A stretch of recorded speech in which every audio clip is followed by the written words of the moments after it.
I've got coffee. I can do this. I got my venti water. Are you a morning person, Andy, or is this? No, totally morning person. Yeah, okay, for sure. Yeah, me too. That's my favorite part of the day. Just get up, coffee, practicing. So this is not too far off my beaten schedule here. So beautiful. Cheers. Love it. And I've got my Ember cup, which is very important. It keeps your coffee warm. Ooh. Oh, I need that. My wife needs it more than me. My wife takes like 2 hours to drink a coffee, so I need to tell her about that. I'm telling you, I know. We just passed Valentine's. I hope we're getting this. This is the most important part of the podcast. Of course.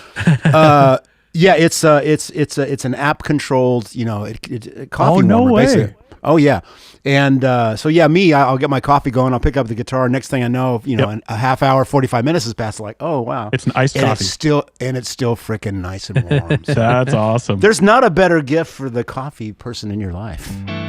You're spending my money for me already, and we haven't officially started yet. I'm telling you, it's the most valuable. It's not even a pedal. It's the most valuable information I could impart. I need to get an Ember endorsement, a sponsorship. I'm gonna sell them some mugs. Yes. Oh, well, that's awesome. I mean, that seems like the perfect introduction to kick off our new coffee. Yes. Yeah, sure. Our new coffee line coming soon. No, or a coffee cup, I should say. Well, Good morning, afternoon, good night, wherever you're in the world listening. Welcome to another episode of Chairmen of the Boards. Nice. We have a special guest and a dear friend of mine, Mr. Andy Timmons here. Yeah. Good morning, Brian. Chat through just just everything. And Grant, it's great to see you. Great to have you back. As you can tell, we are one chairman down today, but it's okay. We have Mr. Timmons to help here. Mason, I'm an honorary chairman person. Well, you got the hair of Mason, so if you could just give us your best Mason impression right now, just so we feel. I don't know that I have one, but anyway, he's got the amps, he's got the guitars. Mason has a lot of those too. There you go. Well, and we'll do our best. Mason is out filming a video with another artist today, so he's seeing somebody else. I see. But this is. welcome, Andy. We're so glad to have you. Well, happy to see. In full disclosure, I live about 10 minutes away from Brian's shop at the sanctuary, so he sees me too often. I get the feeling, and he's always been very gracious. So that's the the blessing and the curse, depending on who you are here. That I can stop by in a very short notice, and man, I need this tweak, or this thing isn't working, or whatever it might be, or I got to rebuild my board by Thursday. Yeah, and it's Wednesday. He's been the best pit crew ever for me, and I'm very, very thankful and grateful for Brian's presence here. Yeah, and the sanctuary itself. I know they're a sponsor, and we like to plug them. But man, I'm so fortunate that shop is nearby me. Man, I'm very, very lucky indeed. So yeah, anyway. Absolutely. Yeah. Well, I guess we'll just kick it off with just kind of. I mean, I'm sure we all know your background history, but just tell us a little bit about like your background history, and I guess. Sure. I mean, when did you start playing? And because I know people start at all different ages, and you'll see you'll see 5-year-olds that will be like playing guitar, and I have a 5-year-old, and I'm like, I don't see how that happens, but I've seen people do it. So it is pretty staggering the young ages that you see this level of proficiency. My son, who's just about to turn 20, just started playing at 16. People would always ask me, "So is your son playing yet?" Well, he was born like last week, but give him some time. But yeah, the bug didn't bite until about 16, and I started hearing Pantera and Slipknot coming from his bedroom. I thought, this is new, because he showed no interest. I mean, this is what Dad did, but he clearly was immersed in it, whether he wanted to be or not. But I did start when I was about 5. I was not shredding on YouTube, but I had a toy plastic guitar playing I'm Not Your Stepping Stone by the Monkees. I didn't have a Halo yet either. So I just one string, simple stuff. Smoke on the Water hadn't been written yet, so it was I started pre-Smoke on the Water. Wow, I'm that old, right? That was the first song I ever learned to play, and Smoke on the Water. I smoked that song out of the water by playing it so much. All right, did you play Smoke on the Water?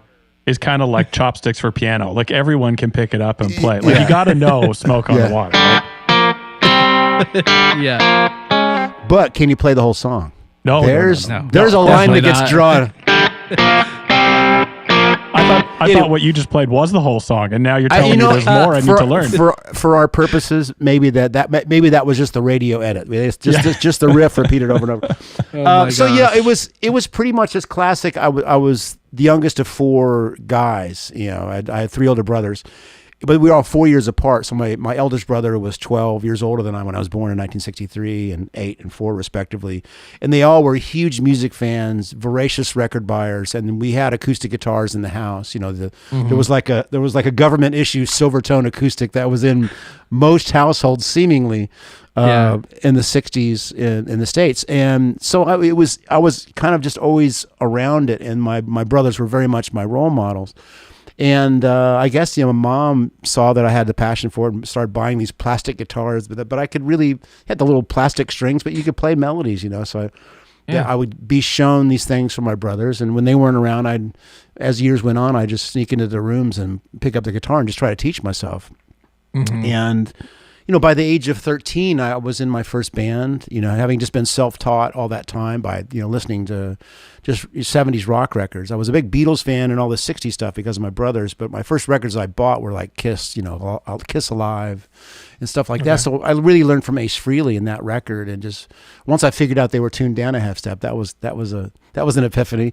And somebody show me just the bar chord, and a pentatonic. And you could have a lifetime of music just with that little bit of knowledge, So, I had a record player in my ears and just a complete, attraction to the instrument. It looked great, it sounded great. You just wanted to do it, and it's still that way to this day. So, that's my story. I started playing and I haven't stopped. I mean, we could get as specific and as detailed as you want, but it just kind of went step to step. Then I got a teacher when I was 16, because by then I really knew that, music was going to be my life one way or the other. It was the only thing I was interested in. And he taught me how to read the really very simple reading lessons, but he was a jazz guy and played very much like Barney Kessel, and, would start turning me on to the records of Joe Pass and Barney, and even Oscar Peterson on the, I almost said Oscar Mayer, Oscar Peterson on the piano, a much bigger influence than Oscar Mayer, arguably a big influence in your youth. Lots of baloney. Maybe that's got something to do with it. So my ear started, getting more educated. And when it came time to college, the local university in Evansville, Indiana, offered classical guitar as a major. I couldn't think about leaving town at that point because I was in a band that was doing very well locally. And so I knew nothing about classical guitar, but went to the library and started checking out, Segovia and Julian Bream records and trying to figure some things out. And I auditioned on an electric guitar to get in because I didn't have a nylon string guitar, but they saw that I could play, and I got in, and it was a couple of great years of immersion in classical music that I knew nothing about prior.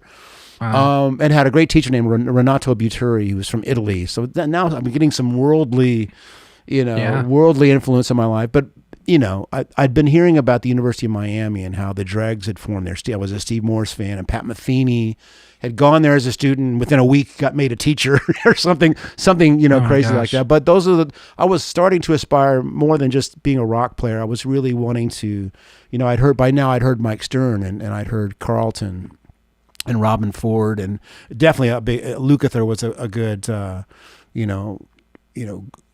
stepping forward point where there was a great rock and incredible tone and intention, but there was a bit of intellect in there too. He was slipping in some chromaticism and stuff that he was getting from Carlton and from some other jazzier guys. So maybe from my foundation with that original teacher of getting some of that jazz, I was really interested in growing, And then, from Miami, I ended up in Texas. That's how I ended up here, with some musicians I met there. Steve Bailey on bass, who's a great bassist. He's now head of the bass department at Berkeley, and great drummer named Ray Brinker. They were in the jazz world but wanted to be in a rock band, so they recruited me in Miami. We moved to Denton because they had gone to North Texas. Though I didn't go to school there, a lot of people think I did, but I hung out in Denton a lot, and that's where the Eddie Timmons Band formed in 1988. That demo tape got me the gig in Danger Danger, and that led me on that kind of whole path with getting to know what that part of the industry was like, and back when MTV played music and was really important. Those were the days where MTV dictated what got on the radio. If you weren't on MTV, that's how big the videos were. If you weren't getting play on MTV, you couldn't get on radio. So anyway, we kind of got in on the tail end of those years, and it was a great experience. But what it really taught me was what I thought was the Holy Grail was the complete opposite. This has nothing to do with why I love this instrument, why I love the pursuit of being a better musician. It was just a corporate thing, and that band Danger Danger was kind of fitting the bill for what was needed, and it was cool to be part of it. And again, it was a rock star, fantasy come true, because there we were touring with Kiss. We did 2 different tours with them, opening up and playing arenas, and it was incredible in that regard. But as far as the real me, which was I just want to play the music I really want to play, write my own stuff. And so once that band kind of had its run and things were tailing off, I just came back to Texas, because I moved to New York when I joined that band. Came back to Texas, and my band had been already recording, like I say, since '88. So all these what I thought were demos became my first record, called Ear Ecstasy. And that was the beginning of that part of my life, that part of my career, where I was finding out and discovering who I was, because I was just kind of this, and still am to a degree, this guy that loves everything and likes to do a lot of different things. So I'm primarily known as a rock guitar player. I'm also the guy that toured with Olivia Newton-John for 15 years and absolutely, enjoyed at the same level that I did my years with Simon Phillips, which couldn't be more contrapuntal musically, and a different set of challenges, but equally challenging, I would say, to do authentically. But I'm also the guy that made a bossa nova record. It's like I love all these things, and as I think about how crazy that might be for some of the fans that know me from the rock stuff, my favorite artists are the ones that really follow their muse, regardless of what they think the fan base wants from them. And Todd Rundgren is a prime example, where he gets out and plays shows, and he's kind of got to do Hello, It's Me, and I Saw the Light, which are great pop tunes from his early career. But he's gone on to do incredible, diverse, really experimental, adventurous, creative stuff. And I don't like every one of his records, definitely not. But I love that he does it. You know what I mean? I love that he goes on that limb. And this is what I'm into. This is what I'm doing. Hope you dig it, whatever. But this is what's in my heart. And that's kind of the way I've conducted my career since the Danger days. Again, I don't diminish that time for me, but again, it wasn't my band. I was very much a hired gun and enjoyed playing it because it was just, pop, good hair metal, or whatever you want to call it, pop metal. And it was, there was some really good material and all that. But anyway, just finding my voice as far as, just wanting to write the music I write and play that. Yeah. That's my happy place. So when you were with, sorry, Grant, I didn't mean to cut you off. Go ahead. As well. So Olivia Newton-John, it's how you said 15 years. About what was the year that you started with her? Because the reason I say this is because my parents loved her and listened to her music and stuff. So sure, I have grown up listening to your guitar playing without knowing it. Well, because partially, maybe I don't know. Well, no, the thing there's a gap between the main part of her career where most of her known work was recorded from the early 70s to like the mid 80s, right? That was the bulk of her time, and I didn't start with her until the late 90s, so it was clearly past. But that being said, the guitar playing on those records is stellar, and a lot of it is John Ferrer, who wrote probably about 70% of her hit tunes. Just this great guitar player from Australia that she knew. Probably from Hank Marvin and the Shadows, or maybe they knew each other. Oh, you know what? Actually, what am I saying? She was married to John Ferrer was married to Pat Ferrer, who was like Olivia's best buddy in Australia, and they moved to England together when she won a song, a singing contest, and that started her career in her late teens. That's how she ended up in London and she ended up singing backup for Cliff Richard. And anyway, there's this whole history that you can read about her and see. But no, so my gigs with her were, and there's some great videos. There was a particular concert that got recorded in Sydney with the Sydney Symphony at the famous opera house, you know. Okay. So getting to go to Australia with Olivia is literally like going with royalty, you know. And so but for me, so I got to play all those hits, but she continued to record and do some really, really cool records along the way. And I'm involved in a little bit of that.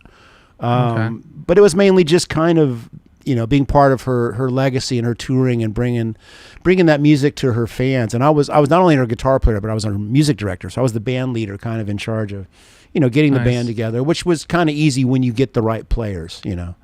Every now and then we'd have somebody in the band that wasn't quite of the same mindset, which is really respect for her and the music. But she was a blessing to work with because I just loved her, you know. And I certainly loved the body of work, but she was just an amazing. God, I hate to use the word past tense. This is one of my first interviews I've done, and she's been gone now for a couple of years. But no, she was just an amazing person, just full of, as most Australians I have found are full of wit and just good intellect and good heart. You know what I mean? But she was a lot of fun to be around and a tireless worker and did a lot of good. I always would say she used her power for good. She did a lot for cancer awareness, which that's what, you know, eventually took her life. But she survived since the early 90s when she first had breast cancer, and saved my life. That's a whole nother story. But yeah, I had my own bout with cancer 10 years ago, and had I not heard her voice in my head about when she first was diagnosed, she was told she was fine by 3 other doctors, but she just knew something inside her was telling her something's wrong. You know, you need to get this checked. So first doctor, no, you're fine. Second doctor, you're fine. Finally, she went to doctor. Oh, thank God you came in. We found this lump, and we need to operate now. You know, it was one of those things. I had a similar thing where I knew something was wrong. I could see it in my eyes when I looked in the mirror. I said, "Man, I'm not feeling good in a certain area of my body." Went to the doctor on a Monday. Thursday, I'm in surgery. You know, and it was like a extremely aggressive form. Had I not gone, if I'd have just said, "Oh, I'm fine," you know, I'm a guy, I don't need to go to the doctor. All of a sudden, I'm Norm Macdonald. Doctors. I mean, literally saved my life. You know, had I not, you know, listened to that voice from her. You know, so let me impart that to everybody. What, you know, listening now, just if you ever think anything's wrong, don't wait. You know, we've lost a lot of folks over the years. You know, for guys, it's prostate cancer usually, or mine was testicular. So you never know, because that's usually a younger man's disease. So all that to say is, you know, and I chose sticking with her over some other, you know, more famous rock bands that might offer gigs along the way. I don't say that to name drop or because I won't name drop, and not to brag in any way. But it was like, it also became obvious throughout my life. It's like, man, if I'm going to leave home, it better be with people that I love, playing music that I really want to play, not just to. When you're younger, you say yes to everything because you have to, you know, and you're eager to, and you're happy to, and I certainly did, you know. I mean, there's some very silly gigs. There's pictures of this somewhere, but I did a St. Patrick's Day. It was like a wedding type band, but they would do freelance parties and whatnot. And there was some gig where it was a St. Patrick's Day party at Las Colinas somewhere. Maybe it was at the Four Seasons or something. And we had to wear leprechaun outfits. All right, that's what we're doing today. There's pictures somewhere. I haven't seen them yet, but God, the internet could be, you know, my least best friend at some point. There's plenty of other incriminating pictures on the web of me, but anyway, that would be you just say yes because, you know, you need the bread, and, you know. Luckily, I don't feel like I have to wear a leprechaun outfit as much these days. But you never know. Who knows what might come up, you know. If Paul McCartney calls and asks if I'll wear a leprechaun outfit, then yeah, you're going to see me in a leprechaun outfit. What's a different? So call me Paul. Yeah, anyway, Paul, if you're listening, this is how you get Andy to come play for you. Our lips too. Yeah. I have so many questions for you, man. And then stop my babbling, and please. No. It's just like you have such a prolific career, and so it's just like, man, where do you begin? But I feel like I always have in mind. Yeah. Or the person listening, let's say there's a 16-year-old listening, I always go back to the decision that you made. You kind of brisked past it, but I think it was a big one. You mentioned earlier in the podcast today that, you know, you just kind of knew. And I don't know if that was at 16. I know that's when you said you kind of started getting lessons. But at one point, you knew music was for me. And that is that's a big decision, because typically in the arts, the average person, it struggles to make a career. So if you choose music, you are not choosing an easy path necessarily. Right. There's the 1% that make it big, and or less than that even. But music is a passion, and then you kind of hope for money along the way, I think, is probably the typical mindset. But it sounded like it wasn't even a decision for you. And so I'm just curious, is that the case? And secondly, if you were to give advice to that 16-year-old listening right now, what are some of the keys that you would say, like, this is what actually really helped me along the way? And I've heard even on that vein as well from so many guys that we've chatted to here and in my own interviews, one of the biggest things you can do is be a nice person. And actually be good to be with on the road, because if you aren't, if you're a pain to be with on the road, even if you're the greatest guitar player ever, no one's going to want to be with you. But what are some of the key things that you can kind of point to along the way that have really helped move your career forward? And you can kind of, with hindsight now, you can look back and say, oh, that was a pivotal moment because, or whatever it might be. Well, I mean, that's a great question and very accurate in your assessment. There wasn't a day of a particular decision. It was just kind of this evolving awareness that this is it for me. But it wasn't a mindset of like, oh gosh, this might be hard, or gosh, or I didn't have a mother. My mother raised me. My folks split when I was very young, and there could have been a parent going, oh, musicians, bad drugs and all these things. And I witnessed a little bit of that, but but Danger was like pizza and Diet Coke was about the worst, we got.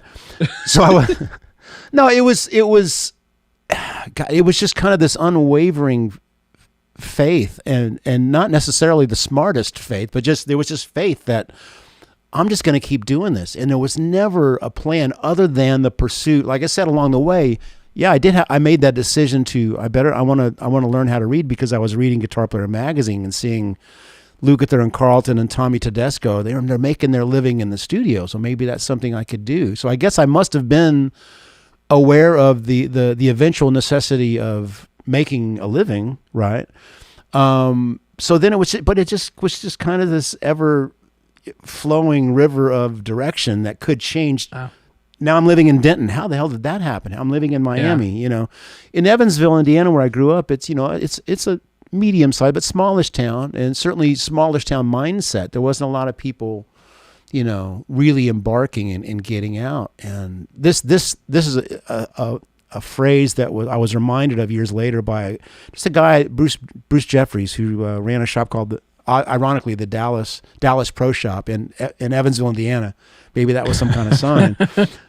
But I was in a local band called Taylor Bay, and we'd recorded a record, and now we're getting a lot of major label feedback. We were on the verge of getting a deal, and it was a really good sounding and original band. But I was the youngest in the band, and there were guys in the band kind of settling down, and there weren't signs of this really being 1,000% for everybody. And I was considering leaving town to go to Miami. And again, this guy Bruce reminded me this years later when I did a clinic at another music store that he was working at, and I was asking him his advice. He says, "If you don't go to Miami, you're going to regret this the rest of your life." Mm. But he reminded me of that. Long after Danger, long after everything that I've been kind of doing in what I would say the more successful part of my career. But I did remember it. I said, and it would have taken that.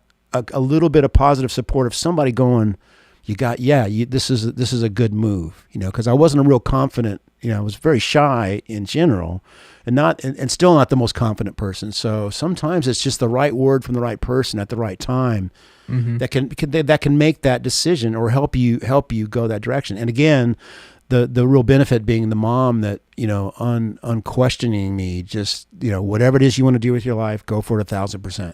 And that was her mindset. Yep. And that's what she did. She had to raise 4 boys essentially on her own and worked her butt off, very selflessly. And so she wanted her sons to find their passion and go for it, which, I can credit her so much for not discouraging me, Mm-hmm. So then along the way, like you're saying, Grant, you see, it's a very incredible thing to have to say, but just being being a good person and being somebody that other people want to work with. There's a very small amount of musicians that get big enough that can treat people unkindly or you know. Mm-hmm. I don't have the word. There's my Octavia. I was looking for that all day yesterday. Okay, I thought Mike Dane had it. Squirrel, shiny, but there it is. It's an old Roger Mayer Octavia I was wanting to use for a track. It's here at the house. That's what I'm doing. I'm in the middle of a record, by the way, folks. Oh, nice. But it's such a basic thing that you shouldn't even have to say. You know, it's like it's not like through my life I can't say I'm going to make an effort to be nice. It's just something I always had, just the nature of wanting everybody to be okay, and maybe that, and it's exactly how I function musically, and this is something that, you know, I became aware of as I became more and more of a teacher over time. You know, the role of a band member, and it's not just about you; it's about every component. What's happening in the overall picture? Where do I fit in? Am I overplaying? Am I underplaying? What needs to happen? What doesn't need to happen? You know, but I'm the same way walking down the street. You know, I'll make an effort to say hello or smile if I think somebody's receptive to that. If they're not, you can feel that. Or if I'm, you know, walking head on into somebody's path and not aware of me, I'm not going to carry on just to show that I'm right. I'm going to adapt. You know, I'll move out of the way or make some adjustment.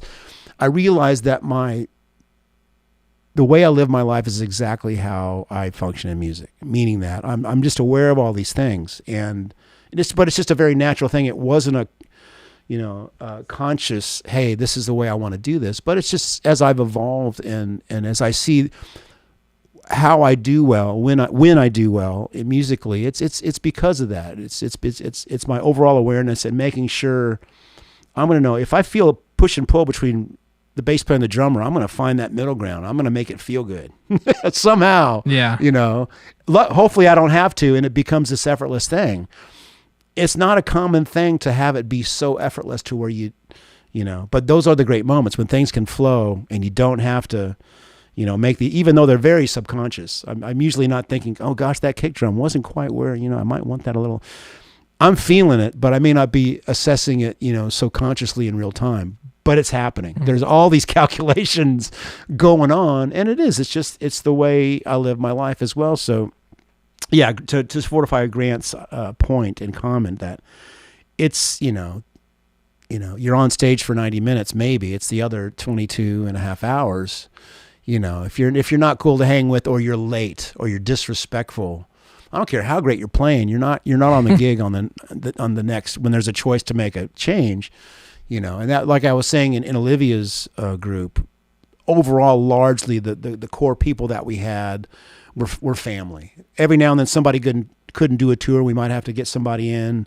They might be cool, or we had some just absolute disastrous. They came in with great recommendations, but like all these things I'm saying, late, not learning, not being respectful of the material, not really having it together. Boy, they're not going to last, and why should they, Yeah. This is the other thing too, and as you talk about nuggets of things that I might say to a younger player, but this is the way that it just was for me. I treated and still do every gig like it's the most important gig I'm ever going to do. Mm-hmm. You know what Absolutely. I mean? Brian Meter at the Sanctuary used to give me such a hard time because there was one summer I did a residency of a Wednesday night at this really tiny little wine bar called Zen Zen.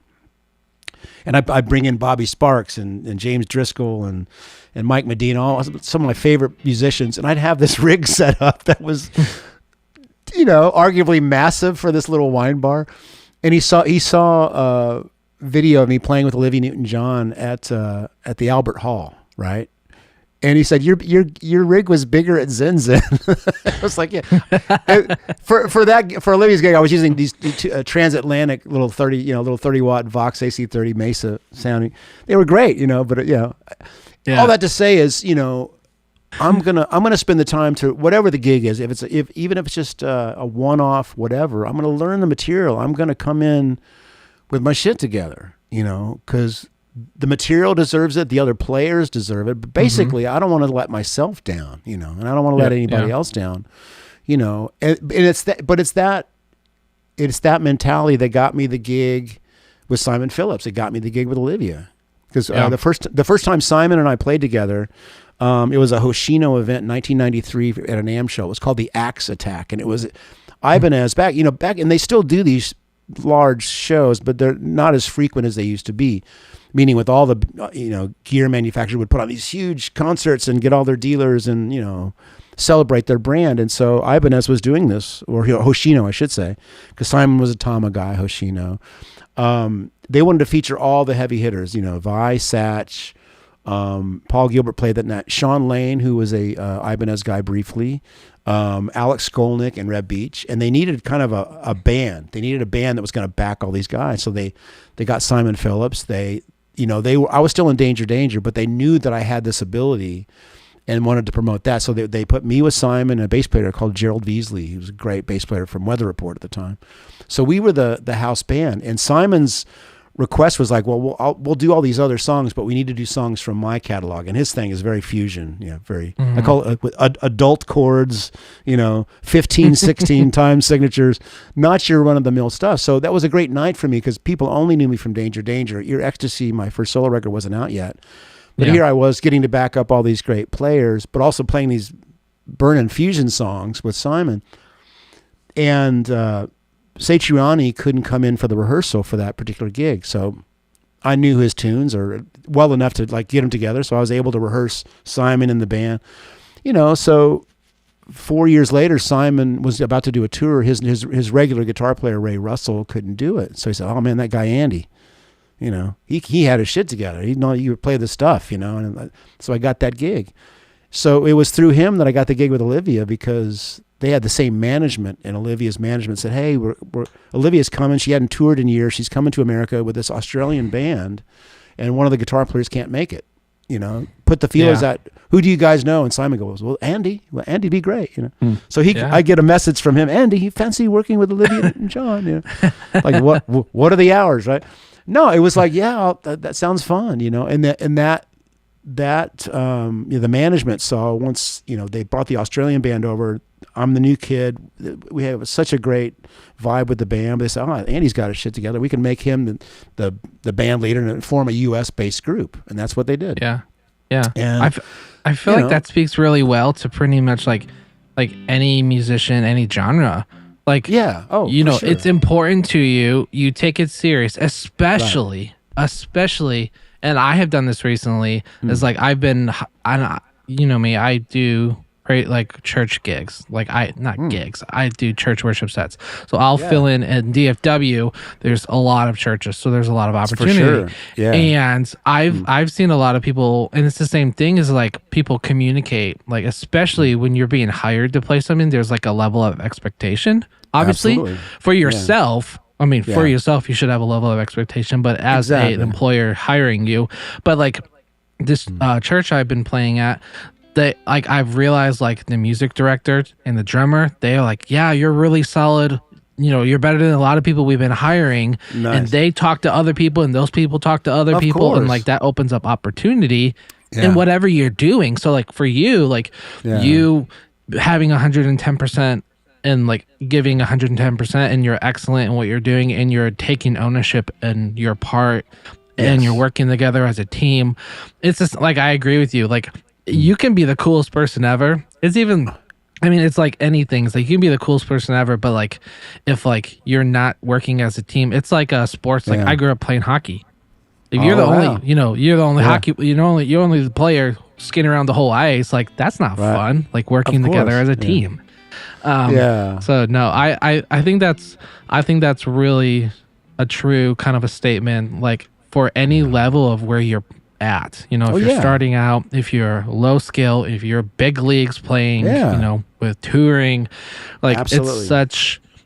it's such a thing to have to like, oh yeah, he wasn't a team player, so we replaced him. Like, that kind of thing.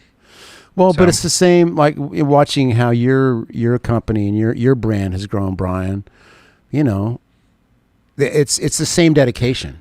You know, you take pride in everything you do, and we love watching your videos and how immaculate, you know, watching that cable get pulled through the tie. I mean, these are things that you can sense in those moments the level of, you know, intention and the high level of just wanting things to be great. You know? Absolutely. And there are going to be, you know, even with that intention, sometimes maybe things aren't great, but you learn from it and you keep moving. But that's why not, you know, it's just something that's nice to see in not just music, but anywhere when you see pride of what the person is doing, you know, whatever it might be, you know, it just makes all the difference in the world. So, but these are things, hopefully you don't, if you're so passionate about what you do, these are things we don't need to tell you. You're already kind of living in this world, but it is good to talk about for the awareness of it and how, you know, it does make the difference, you know, in so many cases, you know, for somebody's success. And it's not, and it may not always be the greatest musician or the greatest artist or worker in whatever case, but sometimes the spirit and everything else that comes with that particular person, you know, adds so much value to the overall good of that organization or that company, you know. Absolutely, yeah. Well, I mean, we've already had so much great conversation, but before we move on, I do want to pass it over to Grant to talk about a couple of our sponsors that make the podcast possible. So I'll throw it to you, Grant. All right, here we go. The first sponsor I want to talk about, Andy, Brian, and myself are very familiar with the Guitar Sanctuary. So wanted to chat about the Guitar Sanctuary. That is where Brian is currently, and Andy is, as you said, 10 minutes down the road and goes to the Guitar Sanctuary often. Brian actually said a little while ago in one of the episodes, Andy, while we're talking about the Guitar Sanctuary, that he was, you know, in his room back in the Bat Cave where he is right now, and he heard someone playing out front. He's like, "Oh, that's an Andy lick. That Andy's here at the shop." Like, he picked it right away.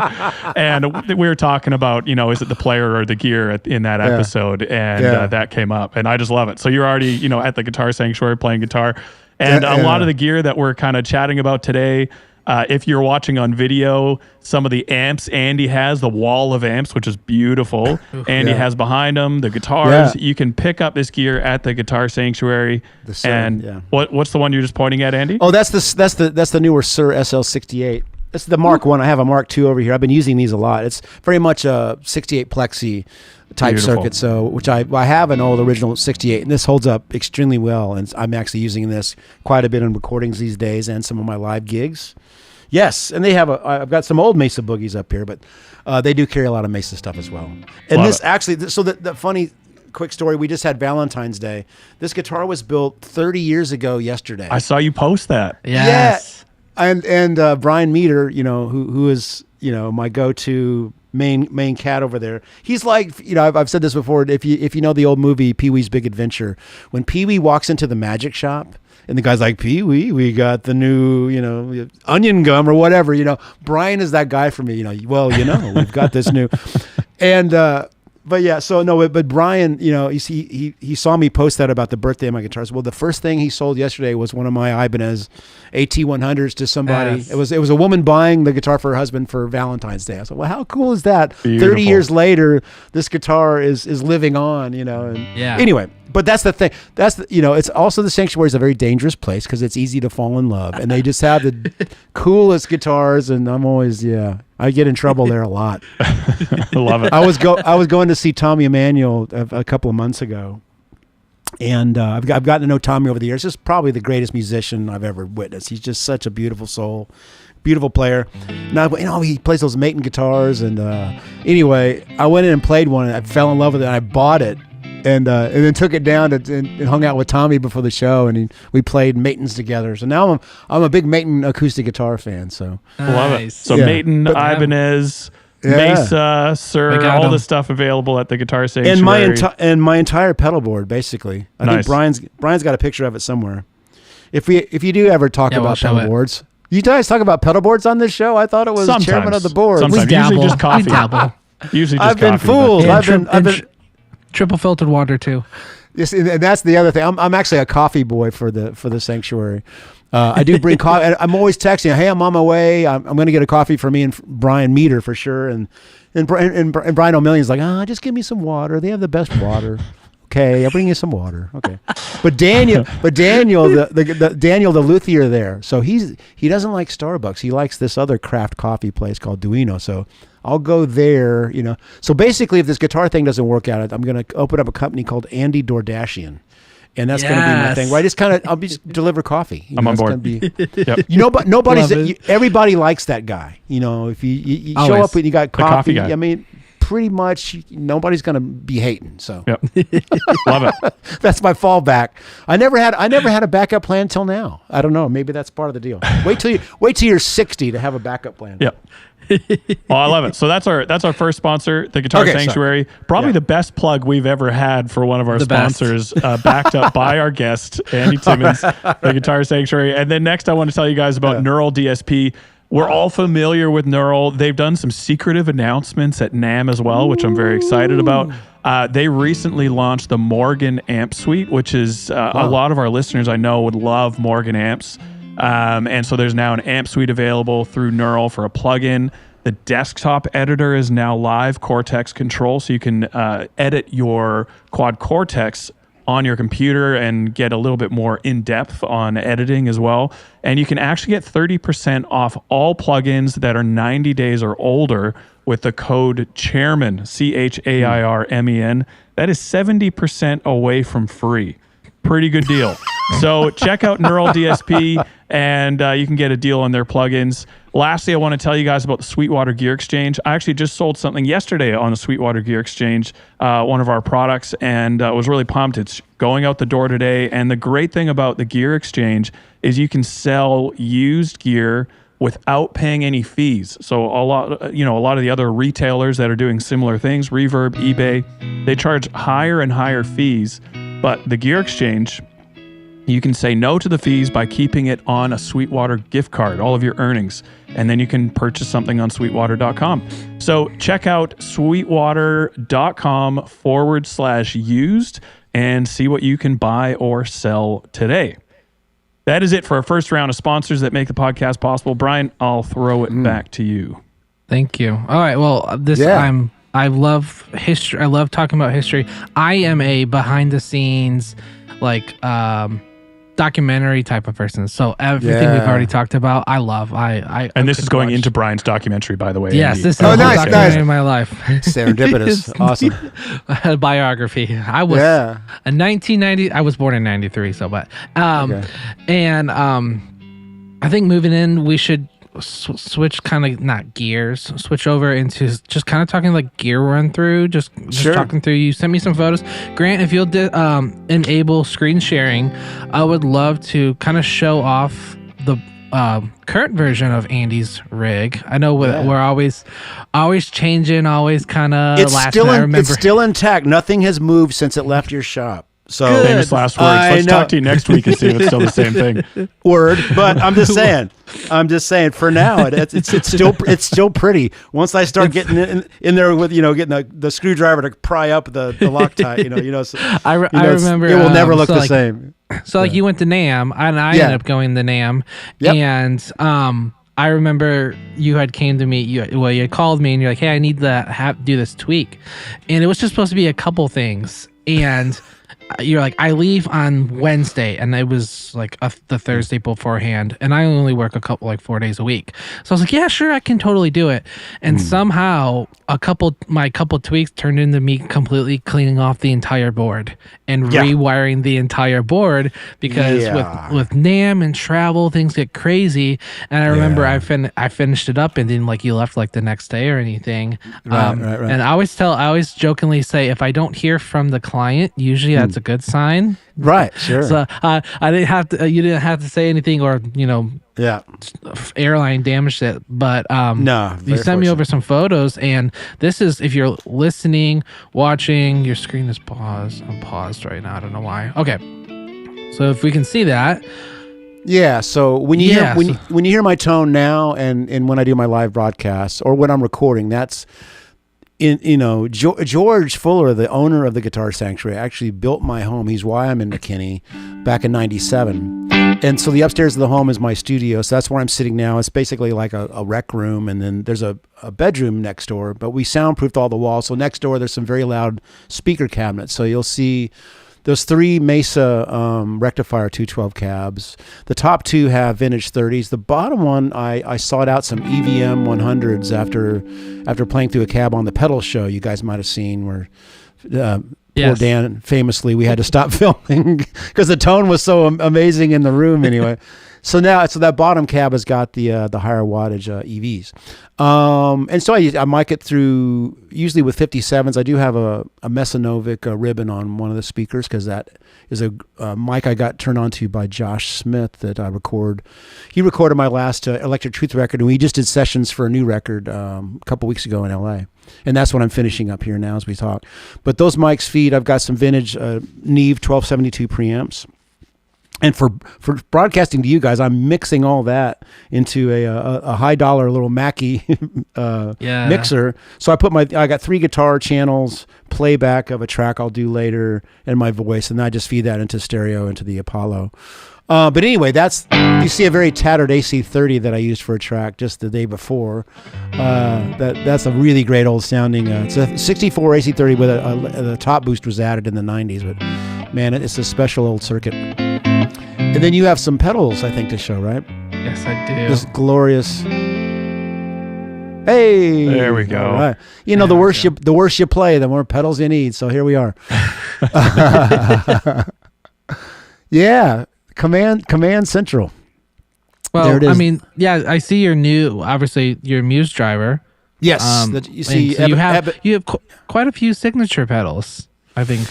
Well, that's been an amazing thing, as my career's gone on. I think the first company I think that I worked with was Exotic, and they had a preamp called the BB preamp. It's not on my board right now, sadly, but it's still a great pedal. We collaborated. Then I think maybe JHS was next. We did something called the AT. That's the one on the far right, the red pedal, and that's this. Here's the amp. Oh, it's big.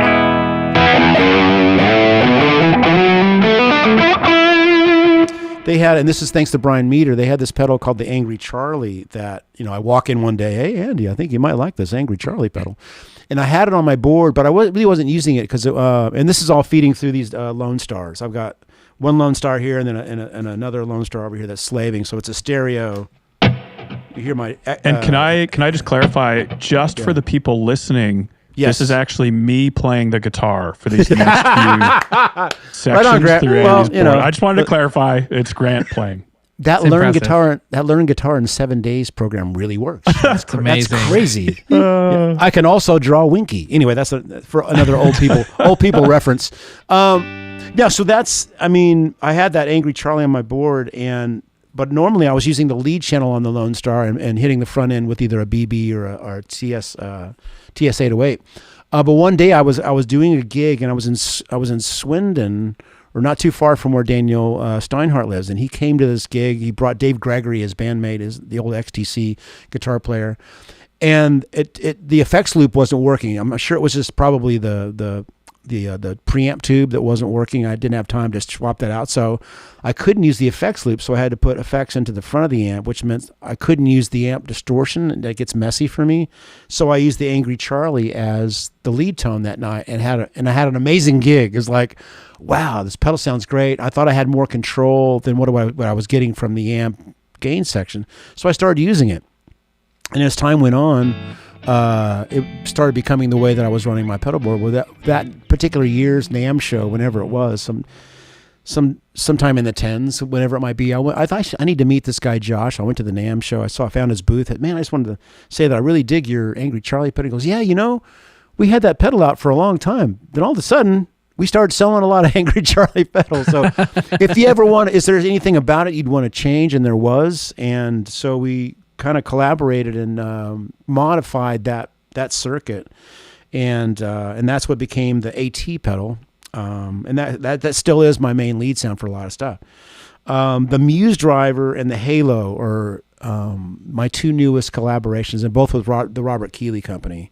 The Halo was the one that kind of started this relationship, and it goes back to another NAMM show meeting where I was standing with Daniel Steinhardt, and I was asking him, I really have this idea for delay pedal. I was using the two Memory Man echoes for a long time, and I was using the Strymon to kind of replicate that. It did a good job. It wasn't quite.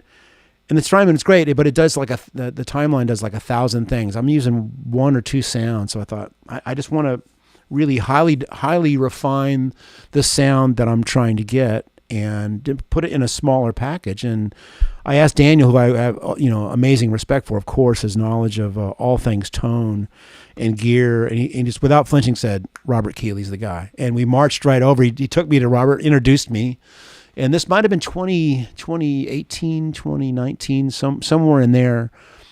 And yeah, that sounds like a great idea. Robert's got this beautiful, like upbeat, positive spirit. And we really resonated immediately just as people.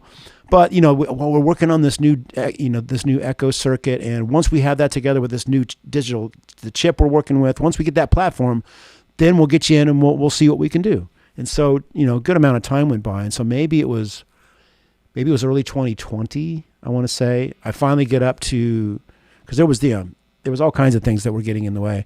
But once we finally got in room, and I brought EP3s, Memory Man, Strymon, we listened to all these things, and I voiced what I was hoping to do.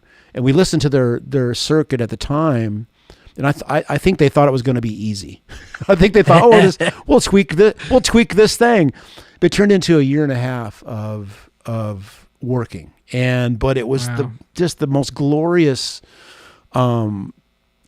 just path. It was just this, sometimes frustrating, but they were the exact like mind of me, which was like, if we're going to do this, it has to beat everything that I've got. If I'm going to be associated with something and it's going to replace something on my board, it's going to be what I'm really using, or it's not going to happen. Right. I've always had a thing about when you would see guys in ads back in the 70s and 80s, and I'm like, that guy doesn't play that. There's no way that's how he's getting that sound. You just kind of just knew that people were putting their names and faces on stuff just to sell, and it was about money. I never wanted to be that guy. I'm very loyal, and I really want things to be exactly. So we spent that time, and I got to say, we beat all of the things that I was wanting to sound as good as, and came up with this tone that you hear me use way too much of. Hopefully we're going to get this in stereo eventually, meaning the audio we're recording. Sometimes the internet doesn't allow us to go stereo. There's a bit of reverb at the board that I don't normally have on.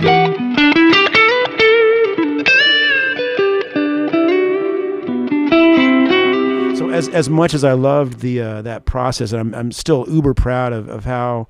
Yeah. And again, it was a very selfish endeavor in that it was just a pedal that I wanted. This was the sound I've been kind of curating for years, and we got it to the greatest iteration that I could possibly hope for. Yeah. But the fact that then other people dug it, like I hadn't really thought about, of course, we hope that people dig it, but I had no idea how it was going to resonate, and how many halos I've seen out there, which is it's just incredible. The people dig it. And that's the cool thing about the halo too, and it's like you sometimes don't even feel like you need an extra reverb pedal. It's so nice and full sounding, and this is the thing when I am building sometimes 3 to 4 rigs a week, and I work 4 days a week, so I'm cranking out like a rig a day. Sometimes I'll get stuck playing on some certain pedals for 20-30 minutes. I'm like, shoot, I should have been doing another video or something. Well, that's a good sign. You're having fun. And it's the Halo was the most recent one, and I always get stuck on it. It's really nice. The delay. It's also at the store we get the phone call. Hey, how do I get the Andy Timmons delay on the timeline? Like that was always the phone call we would get, and I'm like, buy a Halo. It's right there. It's the first sound on the Halo, and it sounds fantastic. That was the idea. I mean, there was a lot of deep editing that went into that. The way I was using the Strymon, but I wanted the Halo to be like you turn it on, and so now. There must be reverb. I think there's a knob on the back of the Lone Star that's got a bit of reverb on. So usually that's off it. But I rarely use reverb because the thing that makes this the Halo special is the way the echoes, they feather into each other and turns into kind of a reverb.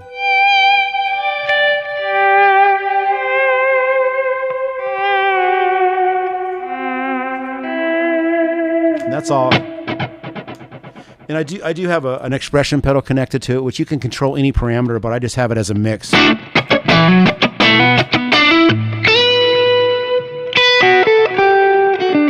For my solo pieces, that's a huge part of that tone there. Love it. Yeah, it's like a sustain pedal on the piano. I can have a note.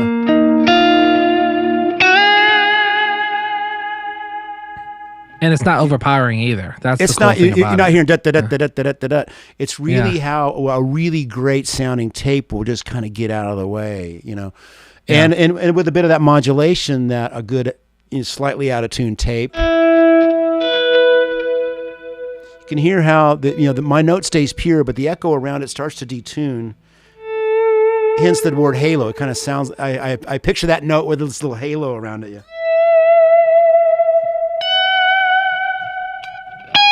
I had this beautiful phrase in mind. It didn't come out.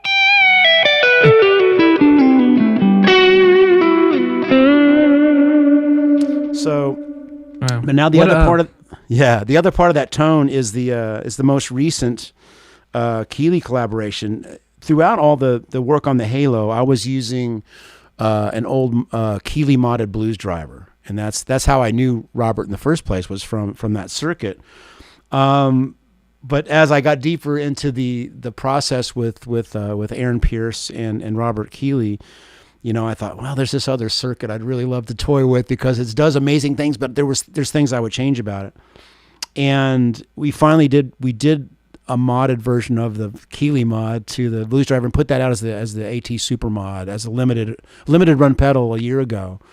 And it was at a time where Keeley was starting to get into, they can now make their own casing. So now they're completely, start to finish there in Oklahoma City.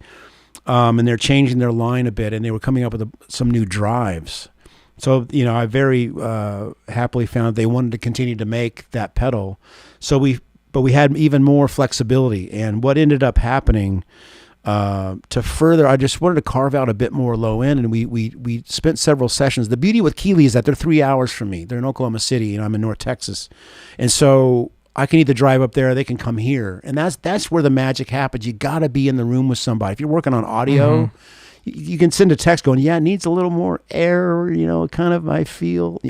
No, you got to be in the room to experience it, because there's no words for that feeling and that sound. And when you get it. We knew when we had the Halo, the goosebumps, the hair was up. We knew we had it.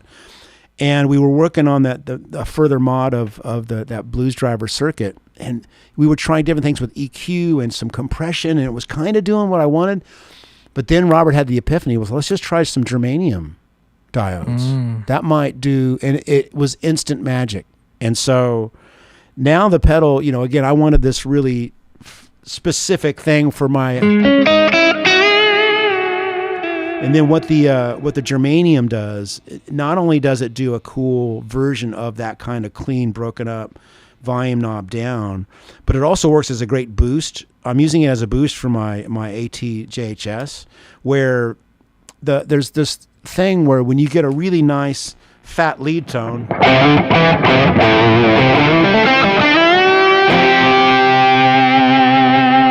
it sounds good, Grant. Thank you, guys. Been practicing. You know any Ace Frehley licks? His inner kiss coming out.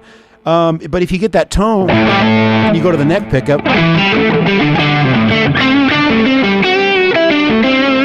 it generally tends to be a bit muddy and a little flubby. But what I'm doing now is hitting the front end of the JHS AT with the Muse driver in the germanium setting, very low dry, but a bit of a treble added. And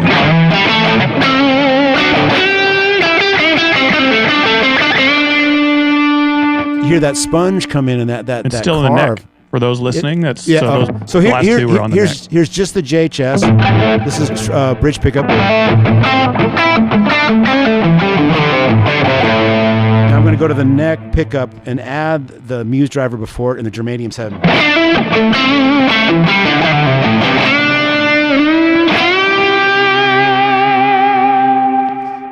It's a sound I've been looking for a very long time and haven't figured out how to do it. Basically wanting a high gain lead tone on the neck pickup that's not muddy. Yeah. And so two things are happening. That germanium is carving out some of the low end, which you're going to need if the bridge pickup is woolly and the neck is muddy.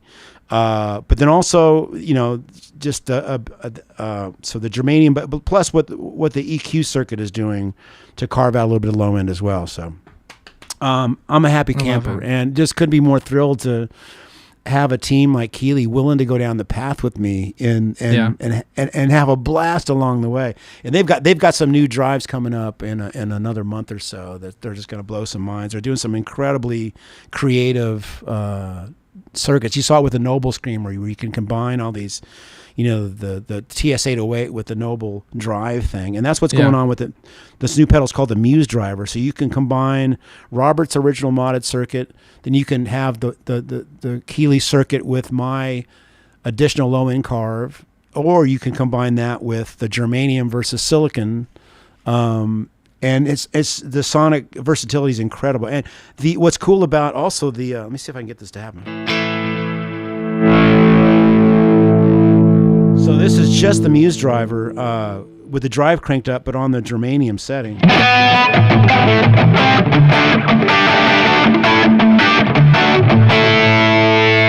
Normally, if you drive a blues driver circuit, it gets muddy, flubby. There's no way it's going to sound good. But that's with the drive all the way up.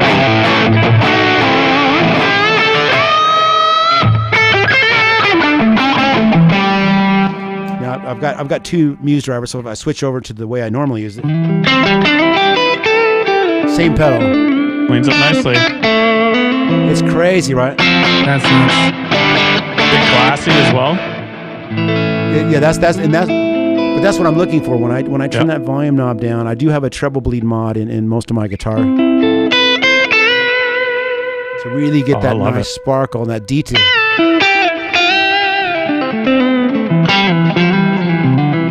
So that's become those two will always be on my board. I'm thinking about a third one.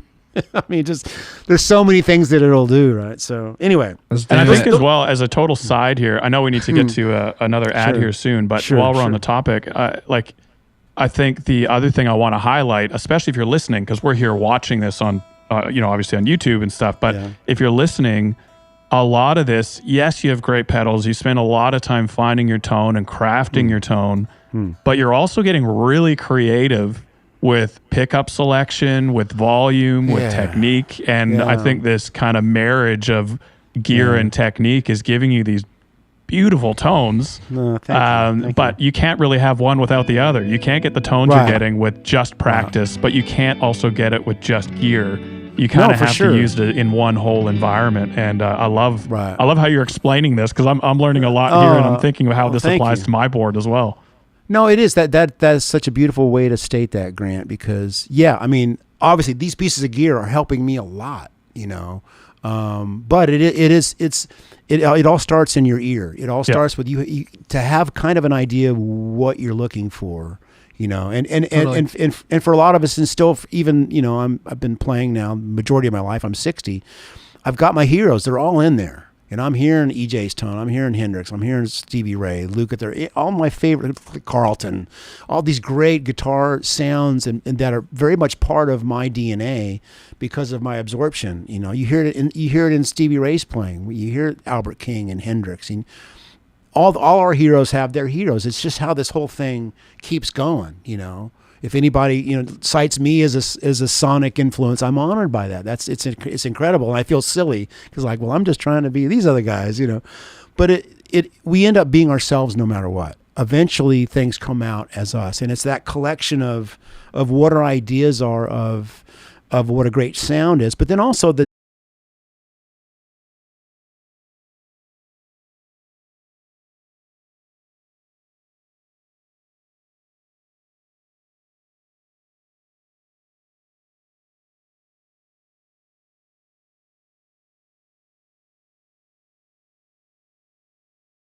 beautiful tones. No, thank you. But you can't really have one without the other. You can't get the tones you're getting with just practice, but you can't also get it with just gear. You kind of have to use it in one whole environment. And I love how you're explaining this, because I'm learning